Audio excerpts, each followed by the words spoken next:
Hi guys, मेरा नाम है फ्रांस। इस कहानी का मेन कैरेक्टर। और ये बात उस समय की है जब फ्रांस और प्रशिया के बीच वॉर चल रहा था। और उस वॉर में प्रशिया ने फ्रांस को हरा दिया था और उनके दो डिस्ट्रिक्ट अल्सेस और लॉरेन प्रशिया के कंट्रोल में आ गए थे। चलिए शुरू करते हैं। तो मैं स्कूल के लिए बहुत लेट हो गया था। और जाहिर है, इतना लेट आओगे तो टीचर तुम्हें आशीर्वाद थोड़ी देगा, डांट ही पड़ेगी ना। और तभी मुझे याद आता है कि ओ शिट, आज हेमल सर पार्टिसिपल का टेस्ट भी लेने वाले हैं और मुझे पार्टिसिपल्स का पी भी नहीं आता था। वेल डन, तालियां होनी चाहिए यार हमारे लिए। तो एक बार के लिए मुझे लगता है कि आज स्कूल ना जाकर यही कहीं फिर लूँ तो ही अच्छा रहेगा। अरे तू जा रही। दिन बहुत ब्राइट था और तापमान कुछ ज़्यादा ही था। छोटे छोटे पंछी उड़ के एज पर बैठकर ऐसे आवाज़ें कर रहे थे और खुले मैदान में प्रशियन सोल्जर्स अपने ड्रिल्स कर रहे थे।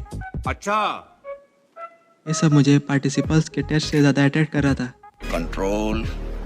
और मुझ में इतनी ताकत थी कि मैं अपने इन ख्यालों को जोड़ सकूं। और मुझे लगा कि और मैं स्कूल के लिए निकल पड़ता हूँ। जब मैं टाउन हॉल से गुजरा तो मैंने देखा कि बुलेटिन बोर्ड के पास से बहुत ही भीड़ थी। ये देखकर मैं थोड़ा अपसेट भी हो गया, क्योंकि पिछले 2 साल में हमारी जितनी भी बुरी न्यूज़ थी वो सब यही से आ रही थी, जैसे कि हमारी हारी हुई लड़ाइयाँ, कमांडिंग ऑफिसर्स के ऑर्डर्स वगैरह वगैरह। मैं चलते चलते सोचने लगा कि मामला क्या है बे, व्हाट्स द मैटर। मैं पहले से ही स्कूल के लिए बहुत लेट हो गया था, तो मैं थोड़ा तेज चलने लगता हूँ। एक ब्लैक स्मिथ वॉचर अपने अप्रेंटिस के साथ बुलेटिन बोर्ड पढ़ रहा था। अप्रेंटिस यानी वो इंसान जो नॉलेज और एक्सपीरियंस के लिए दूसरों के अंडर काम करता है। तो वो ब्लैक स्मिथ वॉचर मुझे देखकर कहता है, ओ बेटे इतने तेज़ मत जाओ, बहुत जल्दी पहुँचोगे। मैं समझ गया कि वो मेरा मजाक ही उड़ा रहा है। मैंने कहा ओके, और मैं अपने रास्ते चलने लगा। मैं हेमंत सर के गार्डन के पास पहुंचा। डर के मारे मेरे सांसें भी बढ़ गई। पर अक्सर जब स्कूल शुरू होता था तब शोर शराबे की आवाज़ें रास्ते पर भी सुनाई देती थी। डेस्क खुलने और बंद करने की आवाज़ें, एक साथ लेसन्स रिपीट करने की आवाज़ें, टीचर की रूलर टेबल पर मारने की आवाज़ें आती थी। पर उस दिन कुछ अलग ही था। कुछ तो गड़बड़ है, जरूर कोई ना कोई गड़बड़। इतने दिनों तक मैं शोर शराबे की मदद से क्लास में चुपके जाता था और हेमंत सर से डांट भी नहीं खानी पड़ती थी। उस दिन संडे मॉर्निंग की तरह सब कुछ शांत था। इतना सन्नाटा क्यों है भाई? खिड़की से मैं देखता हूँ कि मेरे सभी क्लासमेट्स अपनी अपनी जगह मस्त बैठे हुए हैं और हेमंत सर रूलर लेकर क्लास में फिर रहे थे। वाह क्या सीन है। सबके सामने क्लास के अंदर जाने के सिवाय और मेरे पास दूसरा कोई रास्ता नहीं था। तो मैं दरवाज़ा धीरे से ओपन करता हूँ। मतलब तुम सोच सकते हो कि मैं कितना ज़्यादा डरा हुआ होगा। मैंने कहा, कहना है अंदर आ सकता हूँ सर? मुझे लगा कि वो कहेंगे पहली फुर्सत में निकल। पर नहीं, ऐसा कुछ नहीं हुआ। सर ने मुझे अपनी जगह जाने के लिए कहा और ये भी कहा कि वो मेरे बिना ही क्लास शुरू करने वाले थे। तो मैंने अपने बेंच के ऊपर से जंप लगाई और अपने डेस्क पर जाकर बैठा। Very funny, very funny. मेरे अंदर का डर अब tata bye bye good bye गया ख़त्म हो गया था। अभी मैं नोटिस करता हूँ कि हेमल सर ने आज एक सुंदर ग्रीन कोट, डेकोरेटेड शर्ट और एक सिल्क का कैप पहना हुआ है।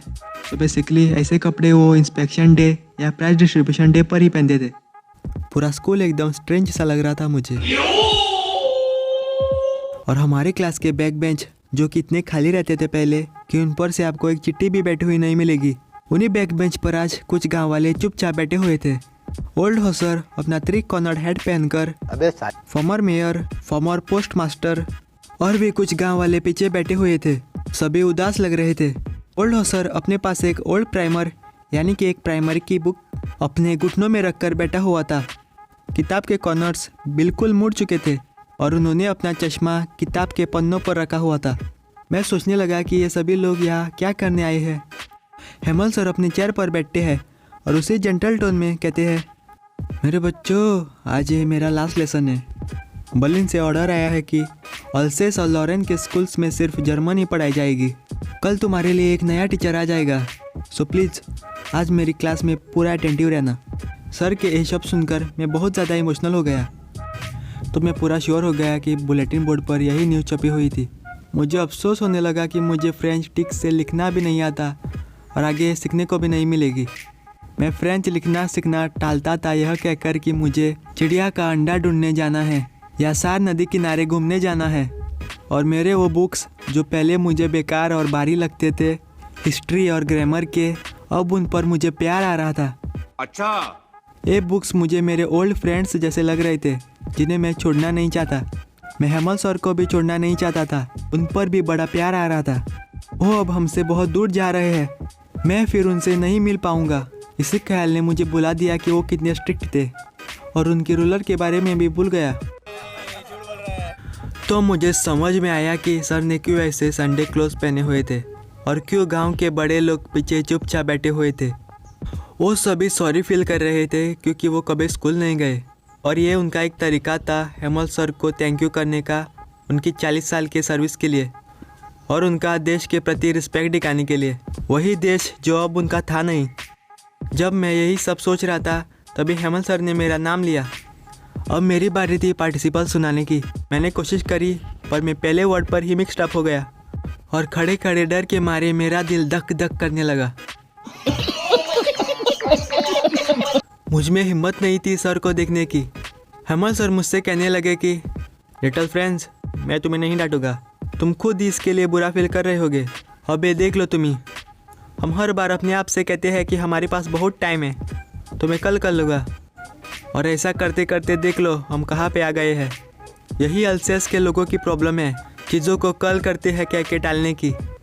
और हमने उन बाहर के प्रश्न लोगों को ये कहने का चांस दे दिया है कि तुम अपने आप को फ्रेंचमैन कहते हो और तुम्हें तुम्हारी खुद की भाषा बोलनी लिखनी नहीं आती। लेकिन फ्रेंड्स, सिर्फ तुम ही बुरे नहीं हो, हम सभी के पास कुछ ना कुछ है खुद को कोसने के लिए। तुम्हारे पेरेंट्स तुम्हें आगे पढ़ाना नहीं चाहते थे, वो चाहते थे कि तुम फार्म या मिल पर काम करो ताकि तुम उनके लिए कुछ पैसे ला सको। और इसमें मेरा भी दोष है। मैं तुम्हें पढ़ाने की वजह कभी कभी मेरे गार्डन के फूलों को पानी देने के लिए बेच देता था, और जब मुझे फिशिंग के लिए जाना होता था तब मैं तुम्हें हॉलीडे दे देता था। उसके बाद हेमल सर फ्रेंच लैंग्वेज के बारे में बहुत कुछ बताने लगे। वो कहे कि French is the most beautiful language in the world, the clearest language, the most logical language, और हमें फ्रेंच लैंग्वेज को बचा कर रखना होगा और कभी भूलना नहीं होगा, क्योंकि जब लोग गुलाम बनते हैं तब लोगों के पास उनकी खुद की लैंग्वेज ही एक ऐसी चाबी होती है जो उन्हें उस पिंजरे से बाहर निकाल सकती है। फिर सर ने ग्रामर बुक ओपन किया और हमें एक लेसन पढ़ाने लगे। मैं वो लेसन पूरा क्लियर समझ गया। सर जो भी पढ़ा रहे थे सब कुछ एकदम ईजी लग रहा था। मैंने कभी उनको इतना केयरफुली सुना नहीं था और शायद सर ने भी इतने पेशेंस के साथ कभी पढ़ाया नहीं होगा। ऐसा लग रहा था कि सर पूरे मूड में हैं सब कुछ पढ़ाने के जितना भी उन्हें आता है। ग्रामर के बाद हमें कुछ लिखने का काम मिल गया। सर ने हमारे लिए नई कॉपीज़ यानी कि नई बुक्स लाई थी। उनमें सुंदर अक्षर में लिखा हुआ था कि फ्रांस अल्सेस, फ्रांस अल्सेस। वो कॉपीज़ एक साथ एकदम फ्रांस की फ्लैग्स की तरह लग रहे थे जो क्लासरूम्स में लहरा रहे हैं। लग रहा था कि वो फ्लैग्स रॉड की मदद से डेस्क पर लगे हुए हैं। सभी अपने अपने काम कर रहे थे लिखने का। एनवायरनमेंट एकदम शांत था, बस पेन पेपर पर स्क्रैच करने की ही आवाज़ आ रही थी। तभी क्लास के अंदर कुछ बीटल्स आ जाते हैं पर कोई भी उन पर ध्यान नहीं देता। क्लास के वो छोटे बच्चे भी ध्यान नहीं देते उन पर जो फिश हुक बना रहे थे, जैसे कि ए भी फ्रेंच है। फिश हुक यानी कि जो मछली पकड़ने के काम आता है। छत पर कुछ कबूतर बैठे हुए थे और वो भी एकदम धीरे धीरे से आवाज़ कर रहे थे। तभी मेरे दिमाग में एक ख्याल आता है कि क्या ये प्रशियन लोग इन कबूतरों को भी जर्मन में गाने को कहेंगे। मैं लिखते लिखते सर को देखने लगता हूँ। सर एकदम मोशनलेस होकर यानी कि बिना हिले हुए चेयर पर बैठकर एक एक करके सभी चीज़ों को गुर रहे थे, जैसे कि ये सब उन्हें अपने दिमाग में फिक्स करना है। अच्छा, 40 साल से सर इस जगह पर रहते थे जहाँ खिड़की के बाहर उनका गार्डन था और सामने क्लास। कुछ भी बदला नहीं था, सिर्फ डेस्क और बेंच यूज़ करके करके स्मूथ हो गए थे। और गार्डन में जो वॉलनट यानी कि अखरोट का जो पेड़ था वो अब बड़ा हो गया था। और होप फाइन जो कि उन्होंने खुद प्लांट किया था वो अब विंडो पर आ गया था और विंडो पर से छत पर पहुंच गया था। मुझे लगा कि उनका दिल टूटा होगा जब उन्हें सब छोड़कर जाना पड़ा। सर की बहन रूम में घूम रही थी पैकिंग करने के लिए, क्योंकि अगले दिन ही उन्हें देश छोड़कर जाना था। पर फिर भी सर के पास हिम्मत थी अपने लेसन्स कंप्लीट करने की। लिखने के बाद हमें हिस्ट्री का लेसन था। वो छोटे छोटे बच्चे अपना बा बे बी बो कहकर कुछ पढ़ रहे थे। ओल्ड हॉसर ने अपना चश्मा पहना और अपना प्राइमर दोनों हाथों में रखा और उन बच्चों के साथ वो भी लेटर स्पेल कर रहे थे। उनकी आवाज़ हिचकिचा रही थी। ये मुझे बहुत फनी लग रहा था, पर मुझे समझ भी नहीं आ रहा था कि मैं उस पर हंसूं या रोऊं।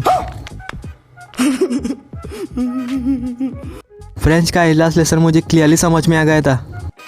तभी टन टन ऐसी आवाज़ आई।